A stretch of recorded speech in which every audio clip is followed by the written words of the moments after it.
A warm welcome to yet another episode of the infrequently viewed but still award-nominated Lewisham Chronicles.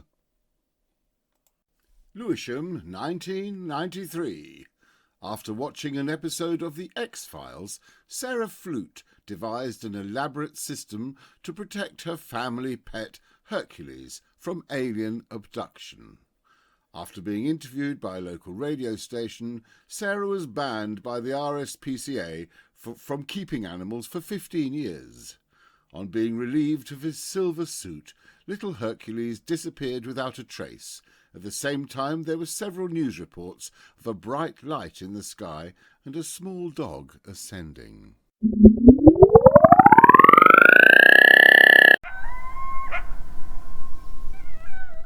Lewisham, 1979.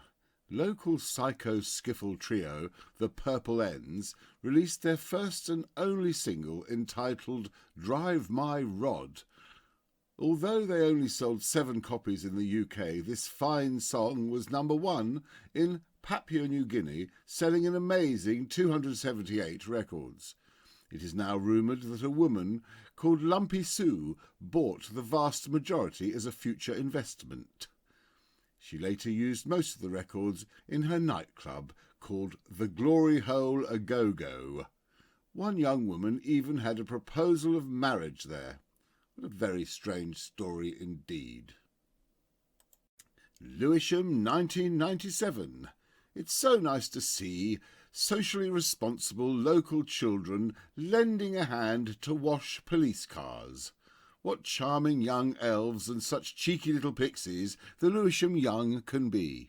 Interesting to note that the custom is respected in other countries too, even in the good old US of A. How delightful! Ellen Spukley really should have stuck to smoking in the pool, as smoking in bed proved to be her undoing.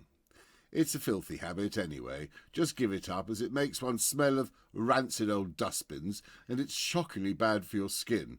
Just look at this seasoned smoker, the crow's feet, the wrinkles. What a state to get into!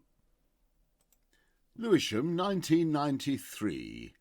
We all remember with great pride the day Russian Premier Boris Yeltsin cut the ribbon on the new supermarket in the shopping centre, and the sheer delight he expressed when he saw that his very own name brand of Findus beef Stroganoff was well stocked in this location. As it says on the packaging, flavour you crave, value you love.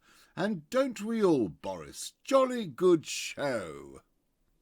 The day was only slightly marred when magician Dwayne Chisholm rather badly damaged the neck of his glamorous assistant Joyce Wenzel during his so-called Alice Cooper Guillotine of Doom routine, rather stupidly put on by Lewisham Council. Thankfully, our Russian guest of honour could be heard snoring rather loudly throughout the whole sorry episode. All I can imagine is that the journey must have exhausted the poor chap. It's tough at the top. Lewisham, 1980.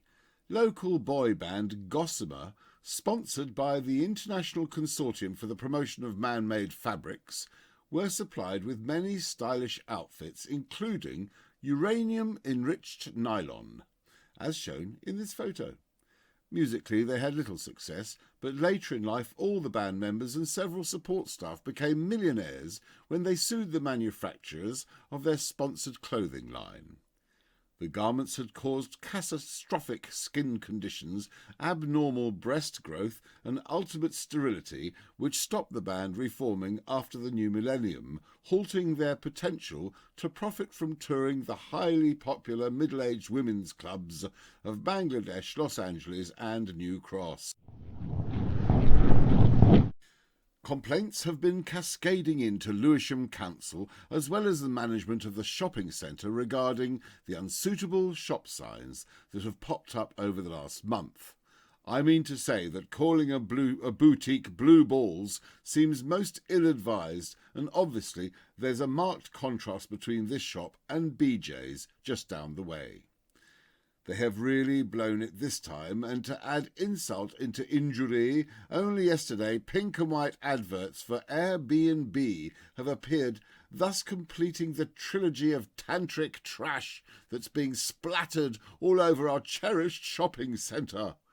Personally, I'm finding shopping there very frustrating, and it doesn't help when members of the public show up wearing totally unsuitable T-shirts. On the subject of inappropriate T-shirts, this man was asked to leave the newly refurbished James Dyess hardware store due to his choice of attire. I suggest Bugs Bunny bondage is going too far in a family environment. What's next? A sausage party orgy? Topless Snow White? Flagellating Flintstones? Surely not! My, aren't we touchy today? It's really high time the public toilets were repaired and modernised. They have fallen into a terrible state of disrepair, and people are fed up with sights like this in the borough of Lewisham.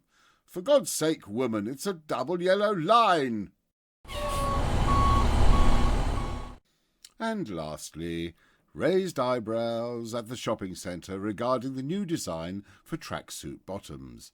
Many people have scorned the new design, but I see them as something of a blessing to us older gentlemen.